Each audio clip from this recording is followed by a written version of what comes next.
What's up, everybody, and welcome back to the Prove Me Wrong podcast, Chellacast. This is episode 2 of the all Coachella-inspired podcast. I'd mentioned in episode 1 that was just going to be a solo cast, kind of introduce you to who I am, how I came to know and love Coachella, but that I was going to be working on bringing on some guests as the podcast rolled on. And that's exactly what I did for you here on episode 2. Before even starting the podcast, I'd reached out to some of the moderators of the Reddit page and asked if they wanted to hop on and kind of give us their expertise, opinion of all things that are Coachella. And this week I was joined by That's Feffed Up. I really enjoyed the conversation, and I hope you do too. It was supposed to only be about 20 minutes or so, and we ended up running about 50 minutes long. So there's a ton of good shit in there.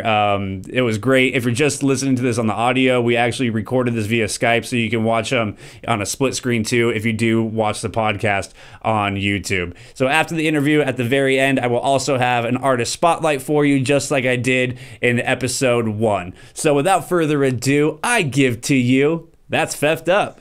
All right, and right now I'm lucky to be joined by one of the mods of the Coachella subreddit that we all love and adore. You know him better as That's Feffed Up. That's Feffed Up. Thanks so much for taking the time, and welcome to Chellacast, brother.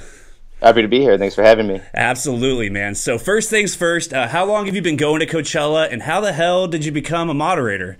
Well, I've been going to Coachella now since 2012, so this is going to be my 7th Coachella. And I became a mod because, well, basically I've been very frequent over the sub over the past years. Like basically from 2013 onward, I was just constantly contributing more and more. And then like there was times where I asked to be a mod, and they kind of like, no, we don't need any more. And then like last year, I kind of created that. Basically, it started off. I had a bet with one of the mods last year, well before the lineup came up, that we were going to have a pop headliner. And he said, absolutely not. There will never be a pop headliner. I'm like, do you want to make a bet on it? He's like, yeah, sure. I'm like, okay, cool, beer bet. And like then we had a whole long-term beer bet about it. I even said like it'd be a female pop star. I didn't know if it was Beyonce, but I had a feeling that would be the case.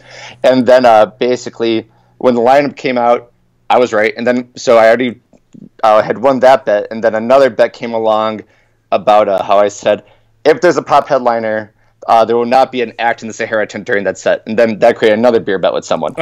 So anyways, the schedule came out that Tuesday. And at this point, Beyonce had already been confirmed, but now it's Lady Gaga. And I posted, like, all right, guys, I'm coming to collect. I made a bet that that there'd be a pop headliner. And the Dark Passenger disagreed with me, and he owes me a beer. So then, I mentioned the other bet they had with another user. And he says, like, well, here's the thing. I want to be, he's like, I'm actually not going this year. I lost a job and I can't afford to go. I'm like, oh, shoot. So I couldn't stand this, and neither could this other user, Buzzer Beater. So we started in the matter of like 2 days. We did a whole giant fundraiser for Buzzer Beater to come. And so like that just created a whole big thing. And I just kind of earned some goodwill with the moderators there. And I spent a lot of time with them that weekend.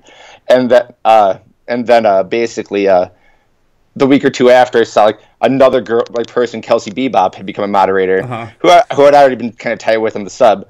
And I'm like, wait a second, how the hell did Kelsey become a moderator when I just fundraised $1,000 or $2,000 for something? Like, I'm a free ticket and I'm not a moderator. And like, okay, you're a moderator. And so basically, then I just became a moderator like right after the second weekend, like before tickets went on sale, the pre-sale. I officially became a moderator. Dope, that's awesome. Other story that happened after that. Yeah, no, that was actually one of my questions. I will kind of get to that in a little bit, because that was one of the stories I'd found after going to Coachella last year. I mean, I literally had like gone through all the archives, and I'd found that story you were talking about where he'd lost his job, and then there was the crowdfunding and everything that still got him to go to Coachella. And I went, holy shit, like this is what Coachella is about right here, you know? I thought that was an awesome story. I mean, let's actually get to that right now. If you wouldn't mind, kind of expand on the story that you were just talking about, and talk about how that all kind of came to fruition. Yeah. So basically it came down to, I think this was like Wednesday of Coachella week. I found out Tuesday night he wasn't going. Like I was on the way to a Dream Car concert, and I'm like in the Uber, and I get a message from him like, "Hey, nobody, like I'll pay for your. I'm a man of my word. I'm going to Venmo you $10, and all I ask of you is you Snapchat me a shot of you drinking the beer."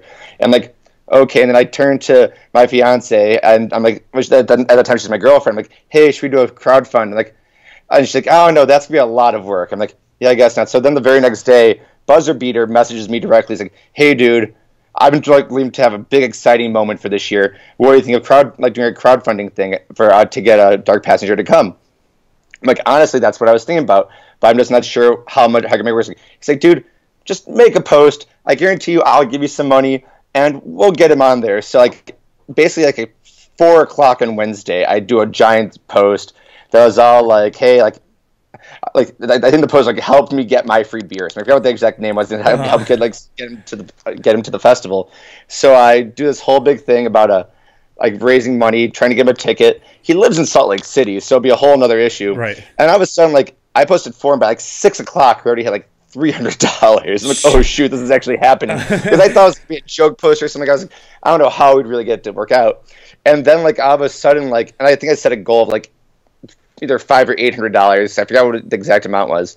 And then by like 8 o'clock that night, we had all the money already. I'm like, okay, now we just need to get him to California and get him an actual ticket. And so I posted like in the thread, like, I've got a ticket. I'll sell it to you for just below face. I just need, like, I'm flying from Australia and my friend bailed. I just want to like I cut my losses. I'm like, awesome. So I got him that ticket, and the whole time Dark Passenger, please stop doing this. I don't know how to get here. Right. It's a lot. And someone else comments then, like, I forgot they direct message me or comment like, hey, we'll cover a plane ticket for you to fly from Salt Lake City to Long Beach. I hope you don't mind us singing a cramped car of nerdy Asian guys. Like, it's something of that term. So it's like it's just he's like a big tall guy, and like so just imagine like him taking up space with this full packed car of 4 people. Right. So he just gets there, and like, and I worked out, like Buzzer Beater had told me, like, I've got a tent for him. I got all the camping supplies. He just needs to get to the campsite, and he'll be able to be on the grounds with us. And so all of a sudden, like in the span of from like 4 o'clock to between 4 and 10 o'clock that night, everything had fallen into place where he had a ticket, he had a plane ticket, and he had a place to stay, all like right there. And then like we raised all this money, so like all the rest of it went towards like awesome tailgate camping. Like we were able to provide him. We gave him money, like walk around money. We had money for we did a big tailgate pregame thing Friday, Saturday, and Sunday, and just had lots of beer going around, and like it was just awesome. It was really cool, like how the community just came together, and like that's what I think like separates like the Reddit sub, like the Coachella sub, from like so many other places on Reddit. Like, a lot of times it's people with shared interests, but you're there like every once in a while to comment on things, and that's it. But like on the sub, like we actually have relationships. Like right, like people see like I have certain rapport with different people. Like it's like Kelsey Bebop and I have a back and forth all day, like with everyone on there. And at the same time, I have other people that like I playfully give shit to. 1 second, okay, there. And like that, but I'll like. Sorry, my screen just got weird. There you go. And it's just really cool how we have certain people that you know how to push certain people's buttons in a fun way, and you know all the times like leave people alone. But it's all cool. Like this is a sub though where we just all get along, and like all year long, like a group of us were predicting the lineup and just having conversations about what we think is going to happen. And I think it's just really awesome how in this one moment, like we were able to make it so like a guy who moderates the sub all year round, like was able, who, this is where he spends a lot of his time, I was able to get to the festival, like when he really thought he was going to be able to. I thought it was pretty cool. No, I love that. Now, had you ever met him in real life or just through Reddit before? Just through Reddit. Like I live in Los Angeles and he's in Salt Lake City, and like we would have our things where like we align a lot like on certain rock music, but then like he hates pop music, and I have a guilty pleasure for pop music, so like that was the thing we disagreed with. And like we would both have back and forth things where we're like sometimes we get really angry, then I was like, oh sorry, just like I got a little overblown there. We'd have like these fun conversations there like that, but like that had been it for like 2 years, and that was about it. Yeah, no, I love that. And like I love that the Coachella Reddit too, because like I always joke, I live out here in Temecula, and I joke between like Myriad and Temecula, it's like the smallest 200,000 people you'll ever meet, and it kind of feels that same way with the Coachella Reddit. Like I think there's 25,000 people in there or so, but it's like it's the smallest community of 25,000 people that you've kind of ever been around with this shared love that is Coachella. Yeah, like we're really tight like that. Like even this year, like. We just go right into my other big thing that I've done the past 6 months, which is where I came and started the whole rumor of the Chainsmokers potentially headlining. You son of a bitch! That was you that started that whole thing. Well done, well done. Thank you. I think more than the fundraiser, I think that little viral rumor is something that I'm pretty proud of. Where honestly, I was trying to start with the truth, and like if you read my initial post, it always says, "I hope I'm wrong. I hope I'm wrong." Right, I remember that. At the same time, I'm always actively trying to prove myself right in this stuff. Like that's all I do is start like, "This is why." So like, it was a very double-edged sword for me. But what came down to is a friend of mine who used to be in the music industry. He's got a friend who works for like, I'm not sure he works at Golden Voice, but as a friend, he has a friend that's tied with Golden Voice, and he works in the music industry. In the past, like the guy that told me this, like. He like in 2014 told me like, "Hey, I'm telling you right now, Muse, Arcade Fire, and Queens of the Stone Age are playing this year." I'm like, who's headlines? Like, two of the three of them. I'm like, okay, so Queens of the Stone Age isn't headlining? Yes, obviously. Mm-hmm. And then about a month, 2 weeks later, like, I've got the third headline. I'm like, who is it? Like, Shake It Like a Polaroid Picture. I'm like, shut the fuck up. and this is all like in September or October of 2013 going to so he got me all this information really early on. I didn't post in the subs, so people like, you don't know what you're talking about. I've heard headliners early in the past. I just don't know about it. So when he told me this, like, yes, I have a good authority. It's The Weeknd and Chainsmokers. I'm like, I really hope it's not true, but like, I feel it's information to share with the sub regarding. Sure. Like, you know, as the moderator, like I wanted it to be out there. At the same time, like, if it ended up being true, I want to put it out there. The same way, like, you know, Benedict Cumberbatch, always the second he has ideas, he puts things out there. Mm-hmm. The exception of one, which I'll get to in a sec. But like, I wanted to have it out there and be a conversation, and that way it was also so like someone could either validate and say that it's true or say that it's not true. It was so crazy though, seeing like people like one guy that I interact with a lot is Frism. He hates the Chainsmokers. He gets so worked up. And I lost a beer bet with him because he said, "I bet you they won't even be there." But I was saying, like, I don't think they'll be there. I don't think they deserve to headline. But I think this is why they can't headline. They showed all these different things, and people got so angry. Like you don't know what you're talking about. I do know what I'm talking about. Which is so hard to watch out build. Like, this isn't real. But like the conversation, all of a sudden, it was on InfoRoo. It was on the sports. And be like, Theft doesn't know what he's talking about. And be like, he does though. Because like I always try to be pretty diplomatic when I look at everything. Like I think like I could see why they could, and then like. So it was always just a fun conversation. And then what made it all even better then was when the Hangout Festival lineup came out, and actually Chainsmokers were headlining. Right. I was like, oh, look at Chainsmokers are headlining a Golden Voice festival. Like, that event that cuts them out like this and the other thing. I was like, well, actually, if you look at 2016's lineup where everyone thought, oh, there's no way Calvin Harris would headline, and then he headlined Hangout Festival, and they announced that before Coachella, he ended up being on our lineup. Like, shit, you're right. No. So it's just funny watching this all build up speed and stuff. So it's just so funny to watch that play out. And like, I think at the end, like, in a way, I feel like I did a bit of a service to the sub because we had nothing else to talk about, man. There was no leaks. We didn't know. Don't buy it. Like, we knew Beyonce, so we knew one headliner. Right. And then I did leak another headliner. I'm the one who revealed The Weeknd, which people like to cut off, and people were downplaying that one. But also, like, we had nothing else to talk about, so it was a good conversation going. But also, I think it held a nice sigh of relief. Like, I think I set a precedent thing. The lineup is gonna be this bad, and at the end of the day, like, I saw that line, like Chainsmokers aren't even on there. And I see I was pretty relieved. Like, okay, Eminem was Eminem we thought was gonna be on there. It was either Eminem or Justin Timberlake were the two things. Benedict told me months ago, but we didn't put on the sub that it was gonna be Eminem. And like, so when we see that, okay, it's the three headliners we thought, but like, and then all of a sudden, like, Kelsey messaged like Chainsmokers aren't on the lineup, and like I feel like that like created such a sigh of relief with the entire sub where everyone was happy. Like, and I thought what was interesting, like when the lineup came up, all the regulars in the sub were actually pretty happy with the lineup. Well, the people like complaining about the lineup are all people that are coming to the sub who aren't there. They're just to complain. There's no rock headliner, this, that, whatever. Like, but we kind of didn't expect a rock headliner. And if you look at this year's like festivals, there were a total of 3 rock headliners across everything. The Killers, who we knew weren't playing there, plus I think people would complain. Muse, who was just there, and Jack White, who was just there. And personally, I love Jack White. He's one of my favorite sets ever. Like, I didn't want him there. I would go see him play his own show instead of something new. Like, so like I thought like it was interesting how I helped create this giant sigh of relief and made it so people are actually like, oh, look it, they're not there, and we're all happy about the lineup. Other people are still complaining about other things, but they're complaining about things that aren't really about that. I thought, like, you know, it helped soften the blow to the people that are like, oh, no rock headliner, too much hip hop or whatever. Like, I think I did a good job, and also I think creating this rumor was kind of insane. Like, and we had a whole betting thing on it. It was on the lineup pool, specific things.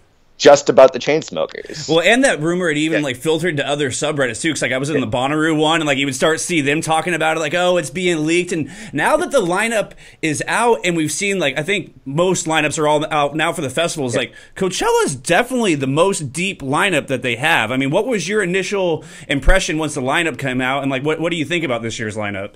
I think it's pretty strong. A lot of people say it's turning away from the roots and all that stuff, and I just disagree. Like, I will contend that it's the fact that Eminem is on every single festival lineup.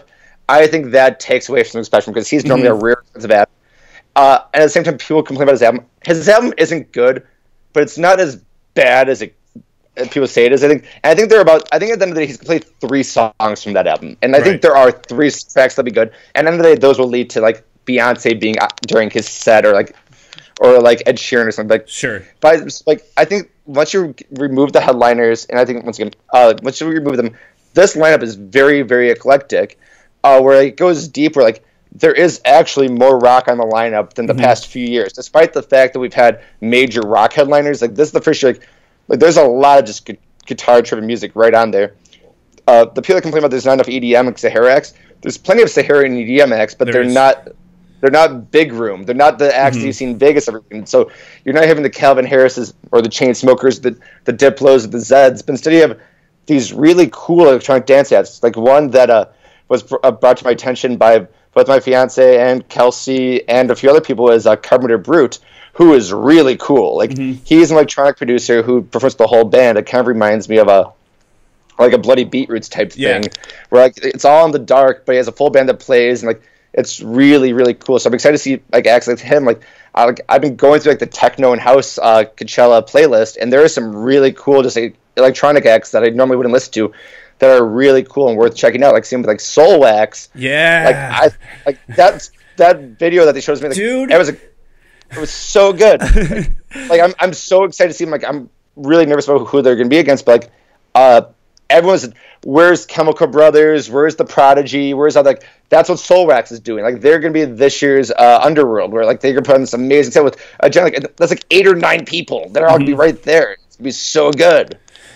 Yeah, that video they put out the other day, I mean, it's like LCD Sound System meets like Blue Man Group. Like, I don't really know what to make of it, but it is so dope. And I think with like Soul Wax or that Jean-Michel Jarre, like, there's a ton of cool shit. I mean, you were talking about like the big room stuff. I know there's not the Dylan Francis of the world, but like Millennium is going to kill. Rez, obviously, everybody's pumped about. And I think this is going to kind of be your coming out party. Like, outside of Soul Wax, I think Tosh Sultana and Rez have the most to gain from playing at Coachella. I think they're stars that are already rising are just going to be, I mean, galactic after this is done, you know? Yeah.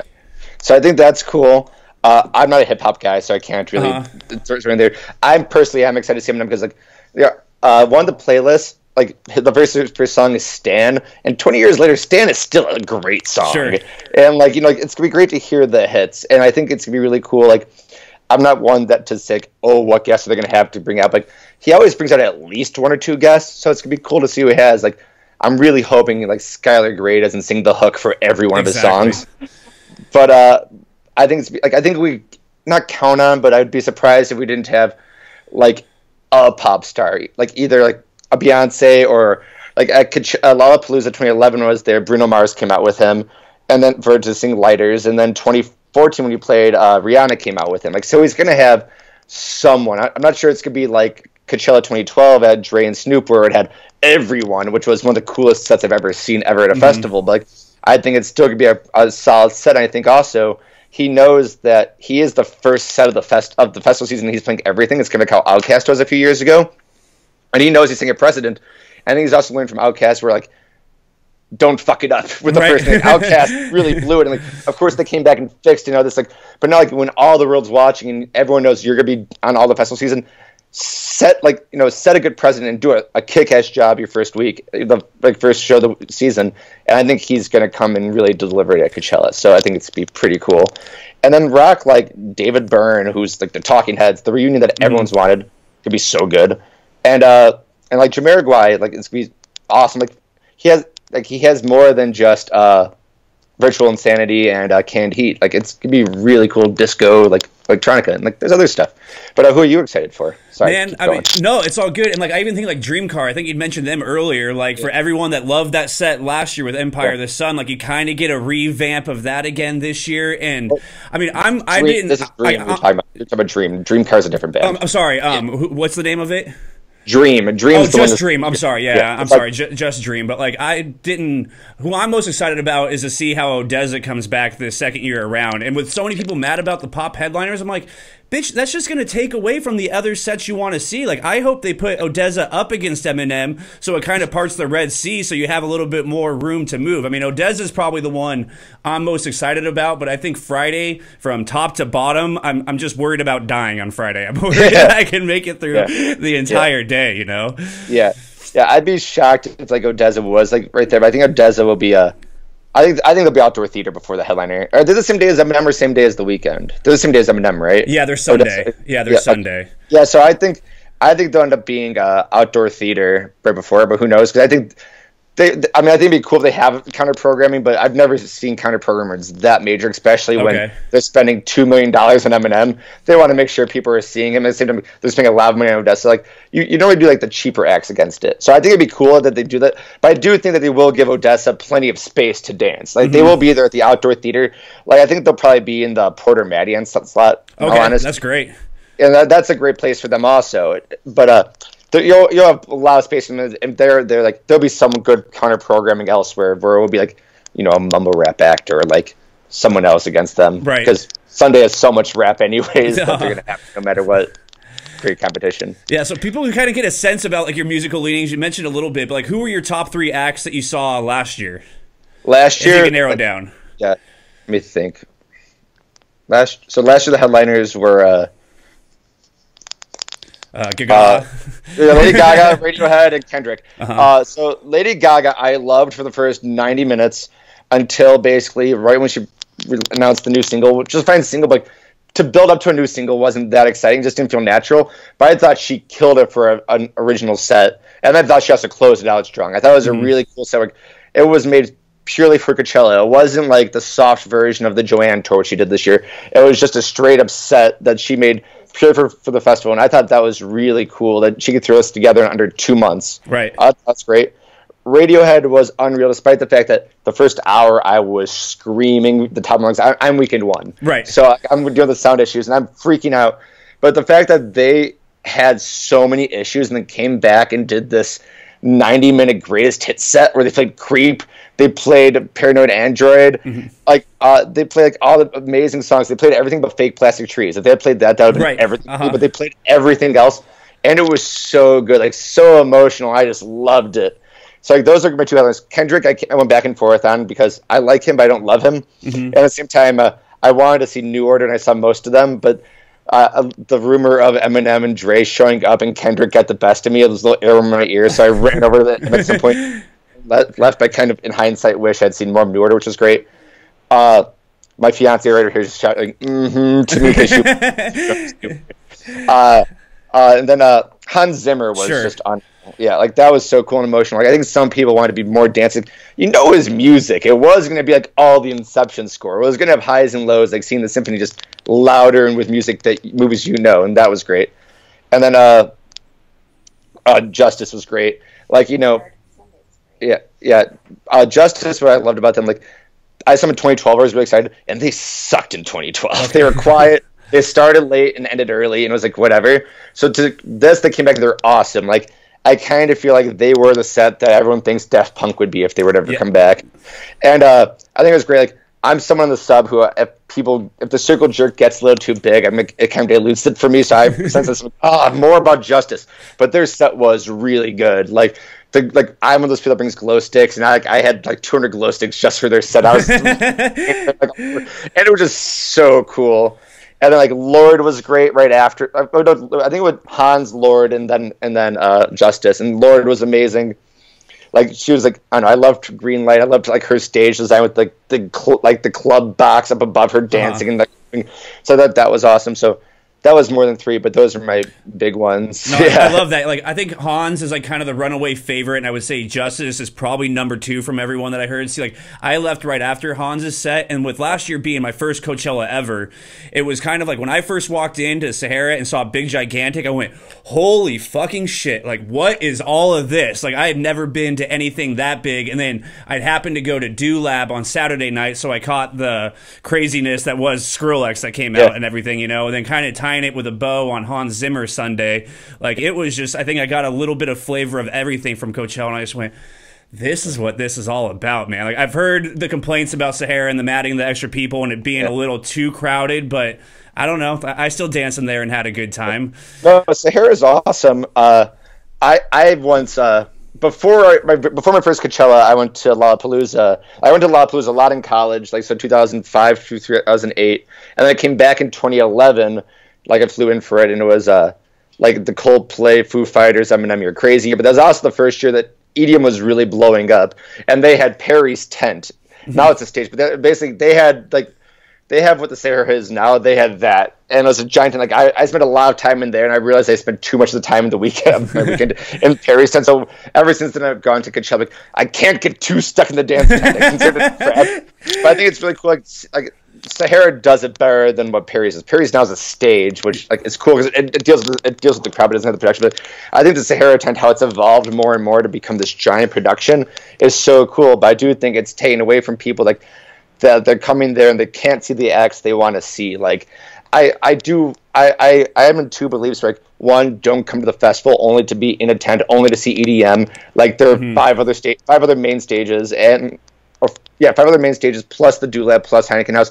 Don't just spend all your time at Sahara Tent. But at the same time, like, I feel like if you do want to, if you're coming to Coachella to see Martin Garrix or to see Empire of the Sun, to see like people like that, and you're going there and it's impossible to see those acts, I think that kind of sucks. Like, one of my best friends, she was so sad last year, like that, like on Friday, because like somebody actually wanted to see on that day, like didn't work. Like, so Saturday and Sunday, she had to work out more game plans, and like it's kind of sucks when you have to make a game plan to go. Like, you know, I always want my friends to be with me at the main stage to see the rock acts and the headliners, but at the same time, I'd hate it if they were to say to me, "Go see this act with us." So like, I want people to see what they like. So it does suck how, like, despite the fact that Sahara's getting better and cooler, I do think they need to do something to make it work so like more people could experience it. Like, some way to keep the lights, keep the experience of it all, while at the same time make it so it's not a clusterfuck of people falling. And I think this year, without having the giant, bigger medium, it might help.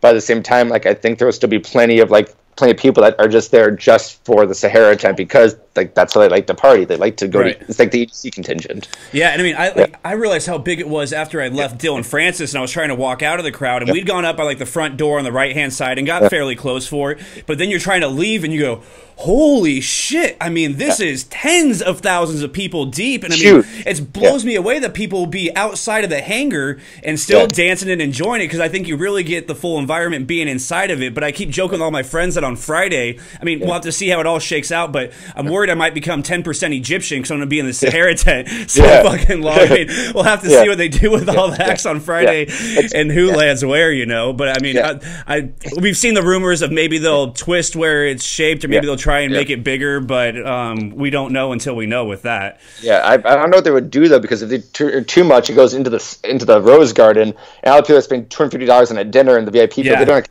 deal with that. Like, it has to be that way to block the sound, and so it's be interesting. Like, unless they just do a slight turn, like, I'm not sure they could do, because the reason they're all parallel is so one stage doesn't affect the other. And of course, now they made it so the Mojave and Gobi are a little further back, so like they're not as like aligned. So maybe now they could do it.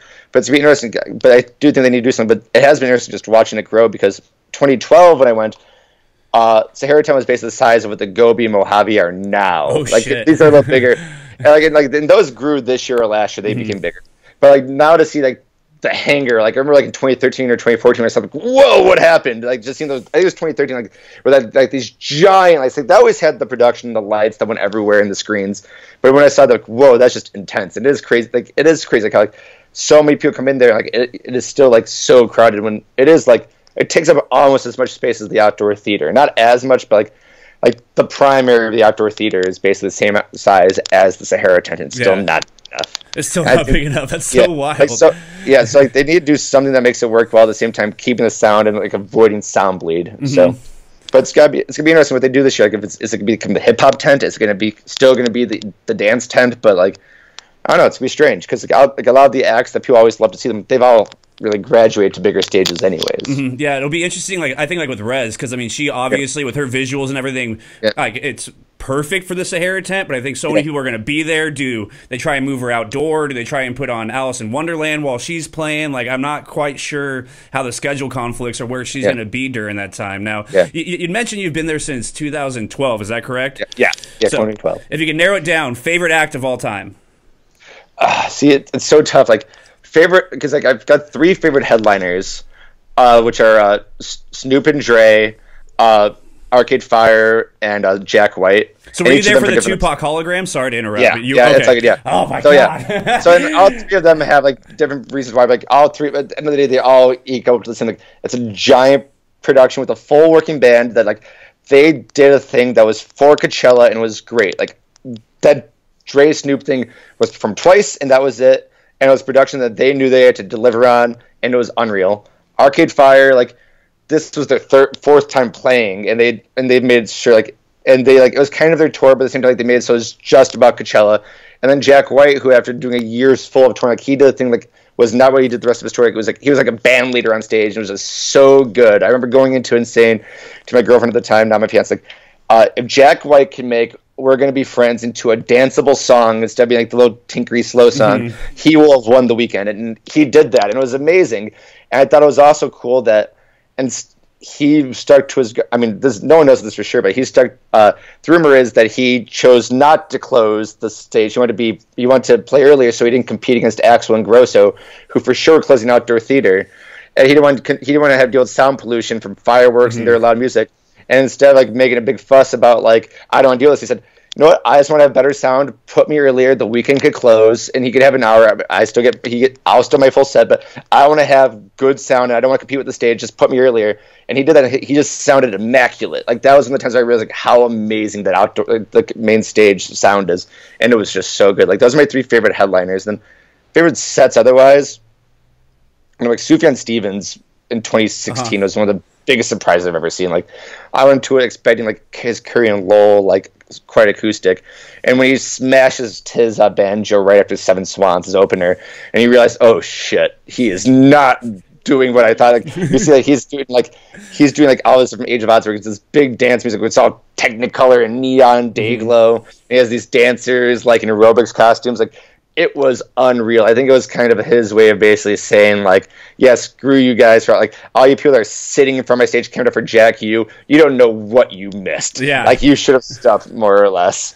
Like and like it was just unreal. Like that's up there for me. Like at this point I've seen hundreds of acts at Coachella, so like I can't say like any one best. But that's one that really stands out to me.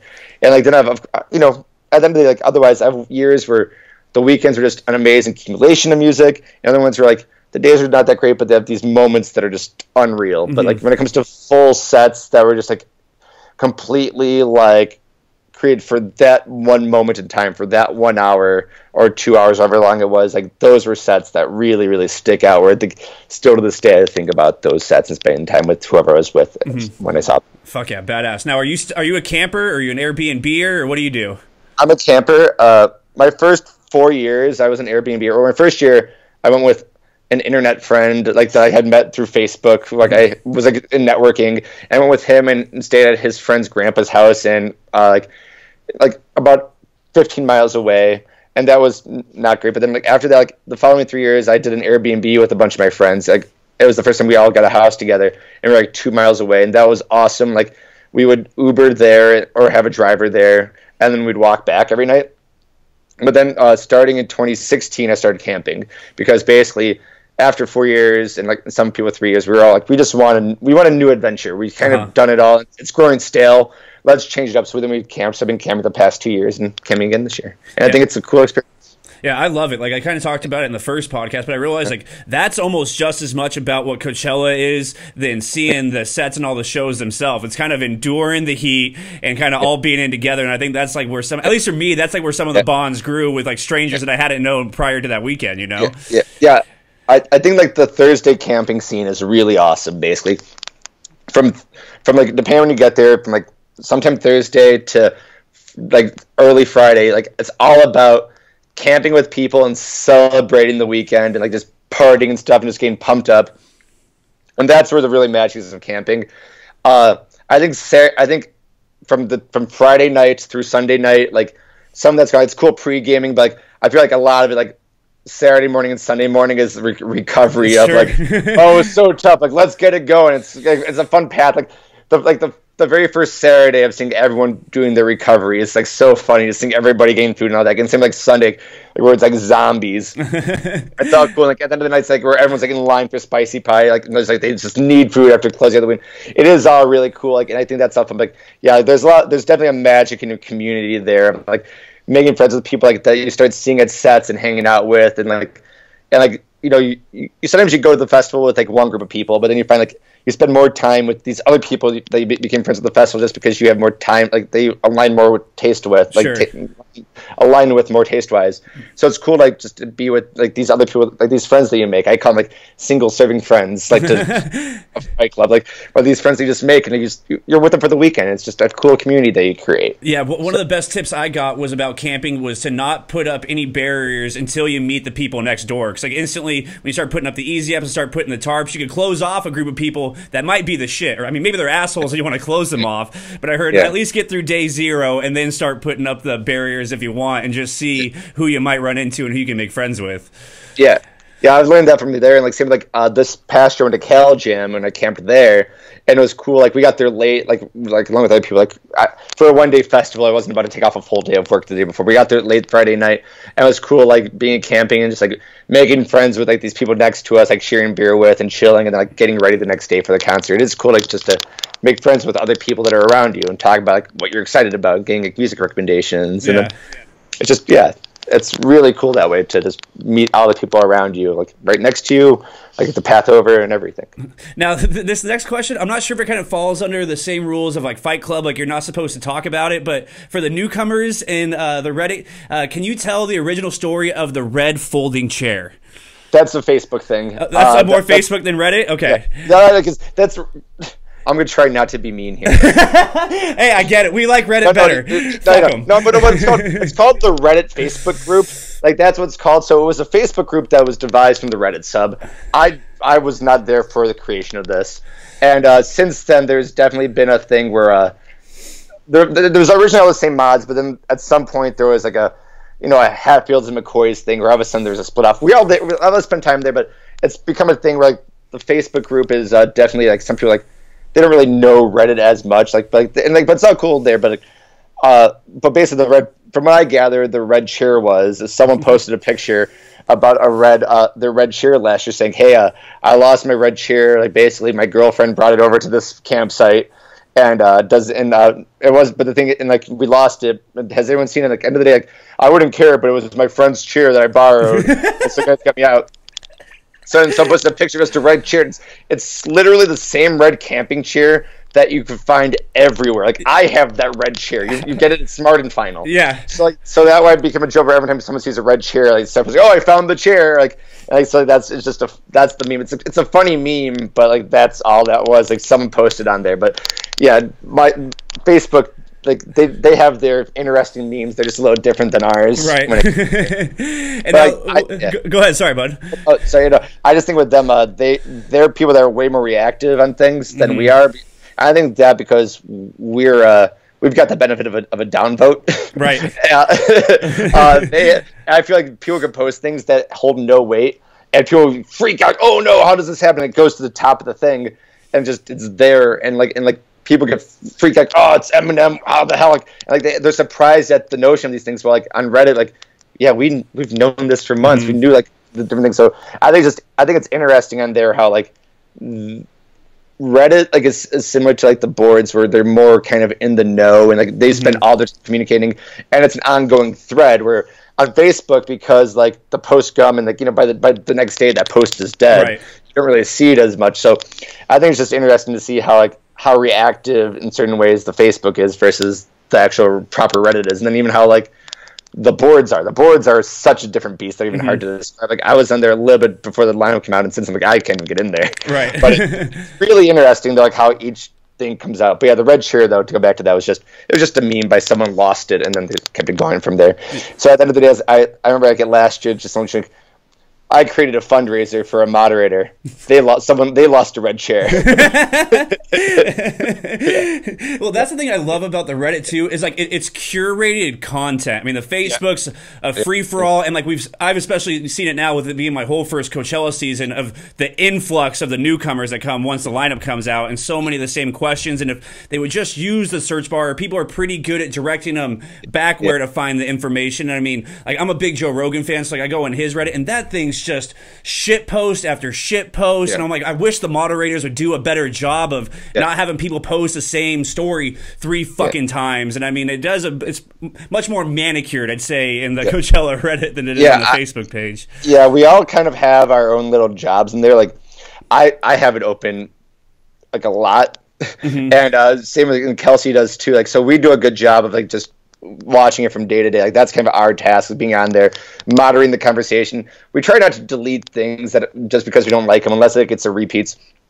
And then we have other moderator that he purely does the formatting of the site, and then we have another one just that does like a lot of big picture stuff. Who's like he moderates a bunch of things, and he just likes to give it his input. And like so, but it's quick. And we really try to do a good job. Like that's like you'll see. Like I have PSAs that I put up all the time. I've been doing that for as a moderator. And I think to go on because like, I've noticed like people are constantly putting these things up. Like the same question, I'm like, Jesus. Like sometimes I want to help, and other times, like if you catch me on the wrong day, I'm like, what's the matter with you? Fuck you! Why don't you just read? So, like, I was trying to have it up there because like that way I know people are gonna post things, but otherwise they're not. Like and that way at the end of the day, like the PSAs provided things. So like if it's not me, it's not Kelsey. It's like we're like Taylor, like she's one of the regulars on the sub. Like she's really good about this. Like she'll always be like, hey, all these questions can be answered right here, and like it goes right to those things. So that's like we can do a seasonal PSA thing. Like so, like and we try to make it so like all these things go away. Like we always try to redirect someone. Like let's pretend like someone posts about one artist, and 2 hours later someone posts basically the same, like a similar but different question. Like the other day there's a question about camping vans versus juicy vans, like 2 separate posts, and for like the second, like I'm not to hate on your post, but this post was made 6 hours earlier ago. I'd really recommend just going here. I'm deleting your post, and also please use the search bar. Right. Like, okay, thank you. Like, that's like some people really are being lazy. Other ones, they really don't know. They're just getting on there for the first time. They just want help, and they're used to being on other Reddit subs where like, it is just a question and thing. Like I'm guilty of going to subs that I don't like going a lot. I just am just posting those things right away because like, that's all that those subs are, because they aren't communal. Like I go on the Foo Fighters sub a lot, and like that one like isn't regular people. People just go on there every once in a while to post about a concert that night or something.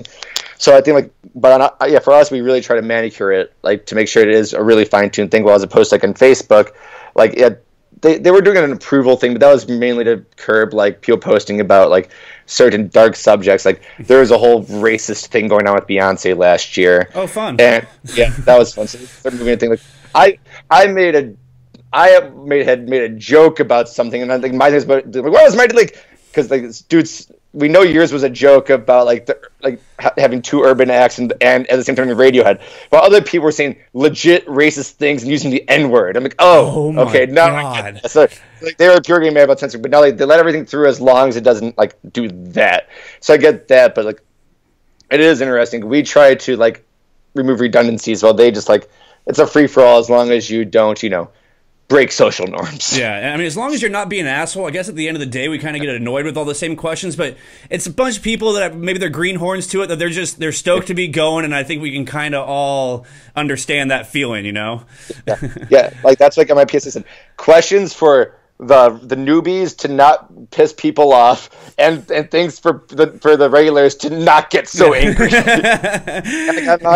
I say right there, I'm guilty of doing both sides of these things. Right. Just to be clear, I really just think that this helps the situation. Right.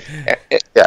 So, all right, we'll get you guys out on this one. I kind of have like some rapid fire questions. They certainly don't have to be 1-word answers. I got about 8 of them. So, I mean, you kind of just go off on it, and then we'll kind of get you out on that, my friends. Does that sound all right? That's good. Cool. So Dulab or Sahara? Sahara. Dulab's cool, but Sahara, just the production and all. But yeah, I'd go Sahara. All right. More hype, day 0 or day 1? Day 1. For me, it's day 0 because that's what I'm coming down to. But I think in general, it's day 1. All right. Favorite art installation of all time? Oh boy. I think it's the butterfly, the one from Caterpillar to Butterfly.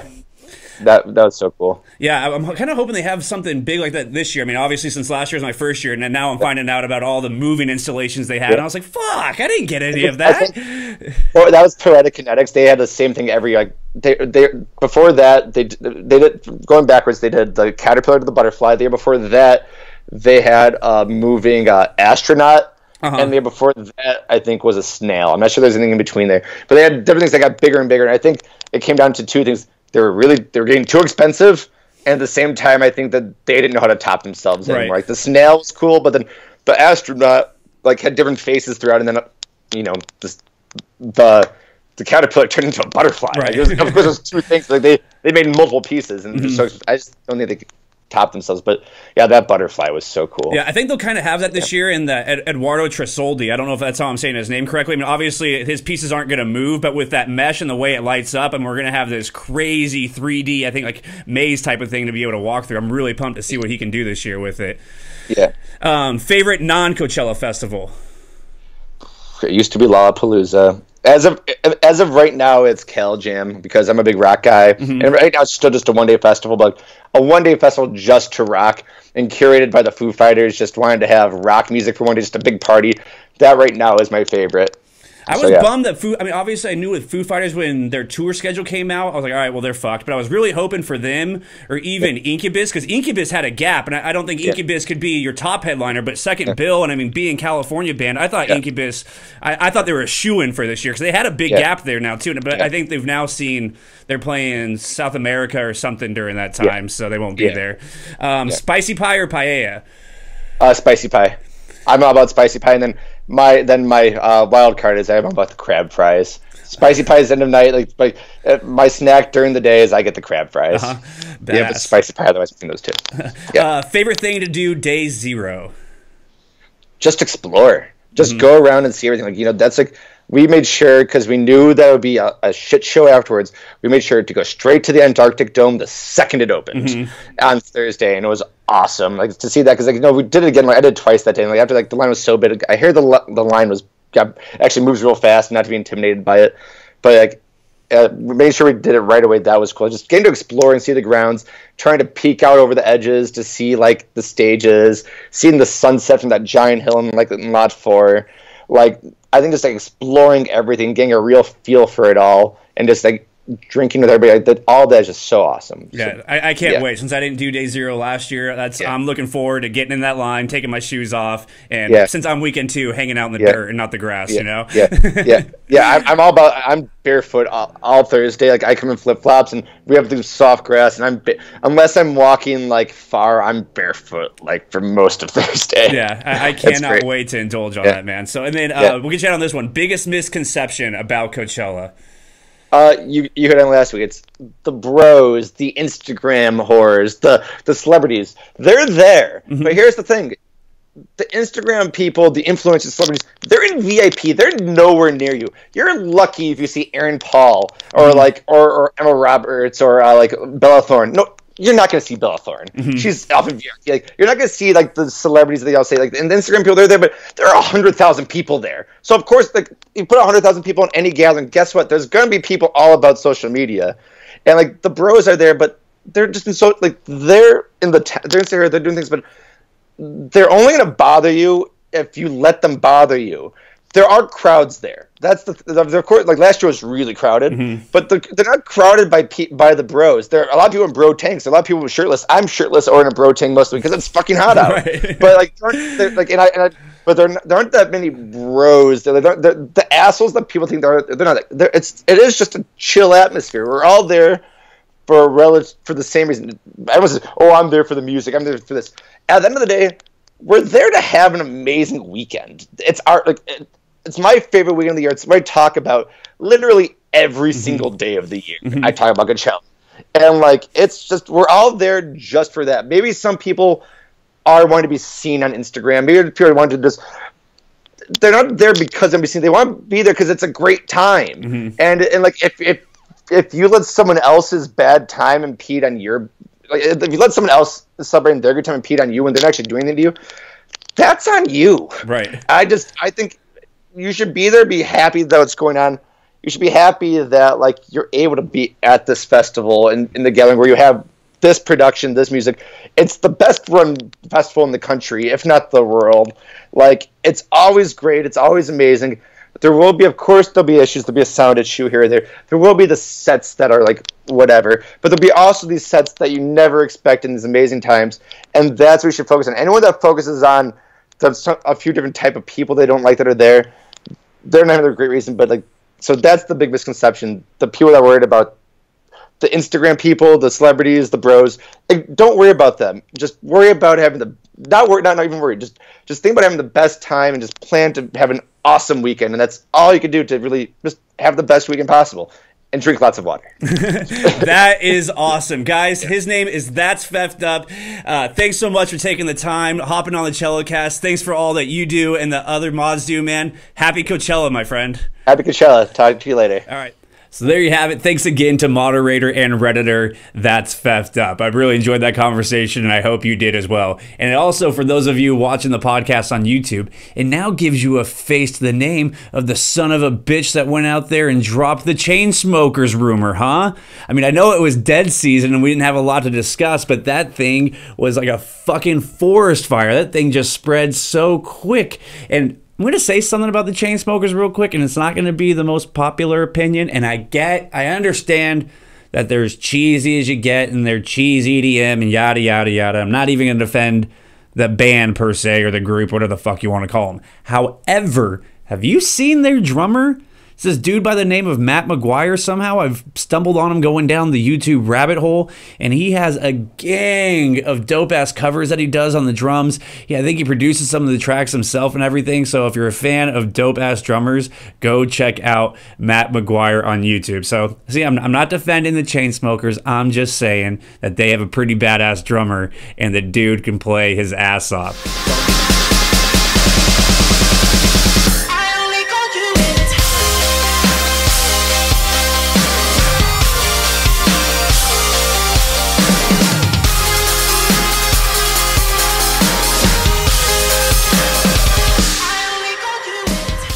So I'll get you guys out on this. It's time for the Chellacast Artist Spotlight. Artist Spotlight. Yeah, boy!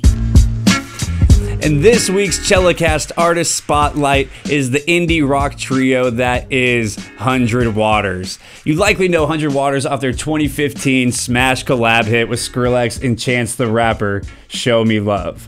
Let me show cruelty, though I may make mistakes. Don't let me show ugliness, though I know I can hate. And don't let me show evil, though it might be all I take. Show me love, show me love, show me love. But what the casual fan may not know is that sound was actually a revamped version of what was on their 2014 album, Moon Rang Like a Bell. 100 Waters' first album was first released by independent label Celestial Sound. They're out of Florida.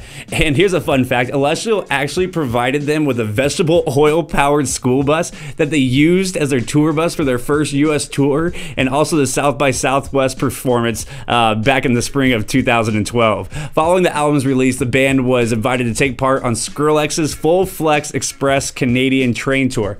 I did it! I said it one time. I was worried I was going to mess that one up. So they took part on Skrillex's Full Flex Express Canadian Train Tour. It had acts like Skrillex, obviously, Diplo, Grimes, and Pretty Lights. By the time they got back in August of 2012, Skrillex actually signed them on to his label, Ausla, and then the very next month, they re-released the album, obviously giving it to a much bigger and diverse audience than what they had found previously with Celestial. So their most recent album, Communicating, was released in September December of last year of 2017. And I have to kind of humble brag here for a little bit and be a bit of a name dropper, as my homie Brandon Balmer did the visuals for their track Wave to Anchor that you can catch on YouTube right now. For any of you that were Scene kids back in like the early 2000s, you might remember a band called Yesterday's Rising. Brandon was actually the lead singer of that band, and then he was also the lead singer for an album of a little band that you guys might know called Chiodos. He was on there when Craig Owens had left the band, and he was on that full album of Illuminato. And he now does this like crazy like 4D animation shit, and he's all self-taught. He doesn't even know I'm dropping his name on this at all, so he didn't ask me to do this, but you can go follow him on Instagram at I Am Masquerade. The guy is fucking incredible. And I was actually surprised with how low 100 Waters was on the lineup. I mean, they're probably like the second or third line down there, especially since they have their own festival. For those of you that don't know, they started their own festival back in 2013 in a city, I think it's called Arcosanti, Arizona, and it's called Form. It's a real intimate festival because even their website only says over the 4 years that they've only gotten about 5,000 people to attend over the 4 years, so it's a real small festival, although they get some pretty big groups, as they've had Solange, Father John Misty, Thundercat, Future Islands, and of course their good buddy Skrillex. So if I think you're like a fan of M83, or I mentioned Frou Frou a little bit earlier, then 100 Waters might be the group for you. And that was your Chellacast Artist Spotlight, 100 Waters. Go check them out on Spotify and Apple Music, or wherever the hell you listen to music these days, you know? Go check them out and stream it, and let me know what you think about it. So there you have it. Episode 2 of Chellacast is in the books. Thank you so much for checking out the podcast. If you're sitting out there listening, you got a crazy story about Coachella, or you think that you'd be a good guest, hit me up. You can find me in the subs. You can find me on Facebook. You can follow me on Instagram and Twitter at Grayson_Gregory. That's